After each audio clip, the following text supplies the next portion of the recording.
अस्सलाम वालेकुम व्यूअर्स। अभी हम हाज़िर हैं एक और वीडियो के साथ एक्सेल की शार्ट कीज़ की। पहले दो वीडियो आपको बता चुका हूँ, उसमें 12 तकरीबन शार्ट कीज़ मैंने बताई हैं। तो इस वीडियो में आपको 25 और शार्ट कीज़ बताने लगा हूँ। पहली जो हमारी शार्ट की है वो है F2। ये किसी भी सिलेक्टेड सेल में आप डबल क्लिक करके एडिट करते हैं तो F2 से आप उसमें एडिटिंग कर सकते हैं। जैसे ये किसी सेल में भी आपने लिखना है तो F2 दबाएं और उस सेल को आप एडिट कर सकते हैं। हमारी दूसरी की है आल्ट की। ये सारे शॉर्टकट को देखने के लिए इस्तेमाल होती है। जैसे मैं आल्ट प्रेस करता हूँ तो यहाँ पर आपको कुछ करैक्टर नज़र आ जाएंगे। तो यहाँ पर मैं H प्रेस करता हूँ तो ये होम आ गया। अभी मैं 2 प्रेस करता हूँ तो ये टेक्स्ट जो है ये इटैलिक हो जाएगा। देखें, तो इस तरह ये आल्ट की से आप मुख्तलिफ सारी कीज़ जो हैं वो देख सकते हैं। कंट्रोल Z प्रेस करके इसको वापस उसी हालत में ले आते हैं। अब हमारी नेक्स्ट की है आल्ट OHI। ये किसी भी कॉलम को रीसाइज करने के लिए इस्तेमाल होती है। जैसे कि यहाँ पर हमारा जो कॉलम है, फॉर एग्जांपल इस सेल को मैं सेलेक्ट करता हूँ और उसके बाद आल्ट HOI प्रेस करता हूँ तो ये देखें ये इस टेक्स्ट के हिसाब से एडजस्ट हो गया। अब यहाँ पर बड़ा टेक्स्ट था तो दोबारा मैं आल्ट HOI करता हूँ तो ये दोबारा रीसाइज होके इस टेक्स्ट के अकॉर्डिंग बड़ा हो गया। नेक्स्ट हमारी की है कंट्रोल एपोस्ट्रोफ। ये किसी सेल में से फार्मूला देखने के लिए इस्तेमाल होती है। जैसे ये एक सेल है, इसमें मैं देखना चाहता हूँ क्या फार्मूला लगा है तो मैं कंट्रोल एपोस्ट्रोफ देखूँगा तो ये इस सेल का हमें फार्मूला मिल गया। इसी तरह लास्ट वीडियो में मैंने बताया था कंट्रोल टिल्डा, उससे आपकी पूरी शीट पर जो फार्मूले होते हैं वो नज़र आ जाते हैं। अगली जो हमारी की है वो है कंट्रोल बैक स्पेस। ये अगर आप फॉर एग्जांपल यहाँ मैं स्क्रॉल डाउन कर लेता हूँ कहीं भी, तो जैसे मैं पिछले अपने करंट सेल में पहुँचना चाहता हूँ जहाँ मेरा कर्सर है तो मैं कंट्रोल बैक स्पेस दबाऊँगा तो फौरी उस जिस सेल में मेरा कर्सर है या सिलेक्टेड सेल है उसमें कंट्रोल चला जाएगा। अब हमारी नेक्स्ट जो की है वो है जी कंट्रोल शिफ्ट और हैश। ये नंबर को डेट फॉर्मेट में कन्वर्ट करने के लिए इस्तेमाल होती है। जैसे ये मैंने एक नंबर लिखा, अब मैं कंट्रोल शिफ्ट और हैश दबाऊंगा तो ये देखें ये डेट फॉर्मेट में कन्वर्ट हो गई है। नेक्स्ट हमारी की है कंट्रोल शिफ्ट एंड। ये किसी भी सेल पर बॉर्डर लगाने के लिए इस्तेमाल होती है। जैसे मैं कंट्रोल शिफ्ट एंड प्रेस करता हूँ तो इस सेल को बॉर्डर लग गया। अगर मैं यहाँ ज़्यादा सेल्स को सिलेक्ट करके कंट्रोल शिफ्ट एंड करता हूँ तो इन सब पर ये बॉर्डर अप्लाई हो गया। कंट्रोल Z करके इसको भी मैं वापस आ जाता हूँ। हमारी जो अगली की है वो है कंट्रोल B। ये टेक्स्ट को बोल्ड करने के लिए इस्तेमाल होती है।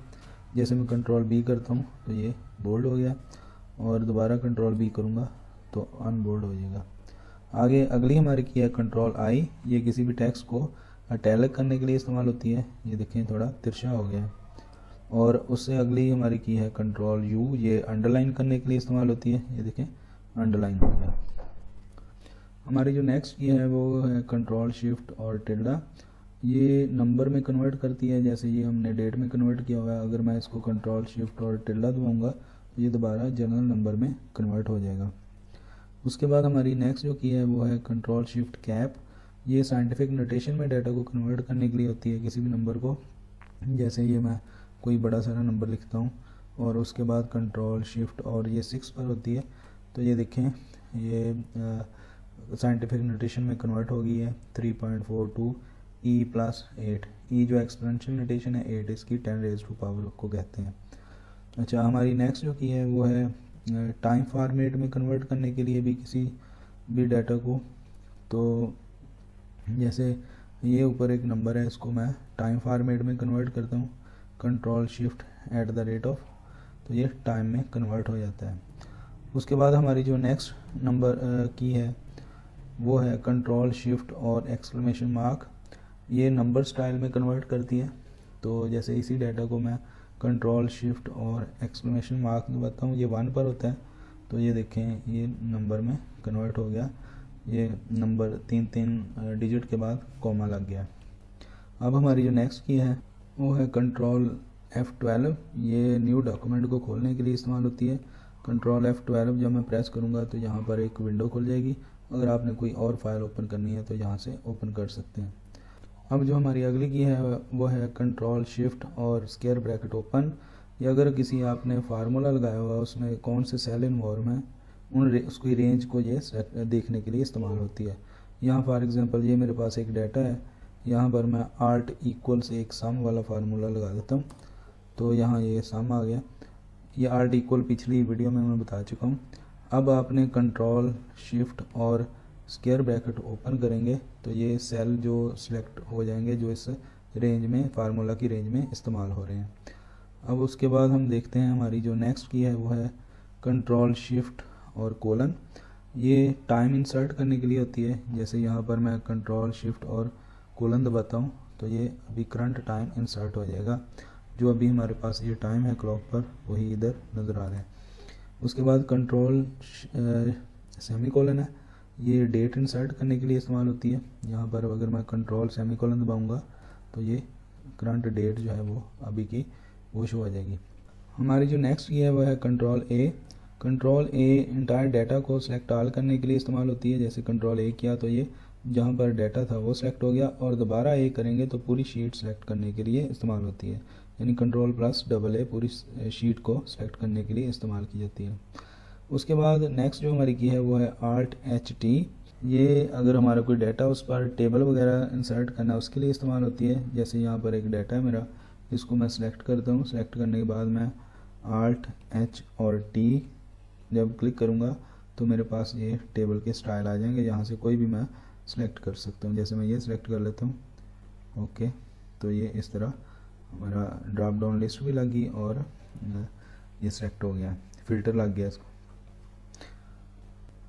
नेक्स्ट हमारी की है जी कंट्रोल एफ। ये कोई आपने टेक्स्ट वगैरह फाइंड करना है कहीं से भी तो यहाँ आप लिखेंगे तो वो टेक्स्ट फाइंड हो जाएगा। तो यहाँ फॉर एग्जांपल मैंने समथिंग जो है वो फाइंड करना है, यहाँ टाइप करूँगा और ये फाइंड करूँगा। ये देखें यहाँ पर समथिंग लिखा हुआ था तो इसलिए ये सिलेक्ट हो गया। यहाँ हमारी जो नेक्स्ट की है वो है कंट्रोल एच। कंट्रोल एच जो है वो रिप्लेस करने के लिए इस्तेमाल होती है किसी टेक्स्ट को। जैसे मैं कंट्रोल एच दबाता हूँ, यहाँ मैंने जो सॉर्ट लिखा हुआ है इसको सॉर्टिंग के साथ रिप्लेस करता हूँ। ये सॉर्ट लिखा और इसको सॉर्टिंग के साथ रिप्लेस कर देता हूँ। तो यहाँ मैं रिप्लेस करता हूँ। ये पहले कह रहा है फाइंड करेगा, इसको फाइंड किया और अब ये रिप्लेस कर देगा। ये देखें इसको रिप्लेस कर दिया इसने। नेक्स्ट हमारी जो की है वो है कंट्रोल एरो के साथ है। जैसे मैं कंट्रोल के साथ अप एरो करूँगा तो हमारी पहले सेल पे पहुँच जाएंगे, डाउन करूँगा तो आखिरी सेल पे पहुँच जाएंगे, और दोबारा डाउन करूँगा तो आखिरी रो जो है उस पर पहुँच जाएंगे हम इस शीट की। इसी तरह जब हम कंट्रोल अप करेंगे तो ये शुरू में आ जाएगा।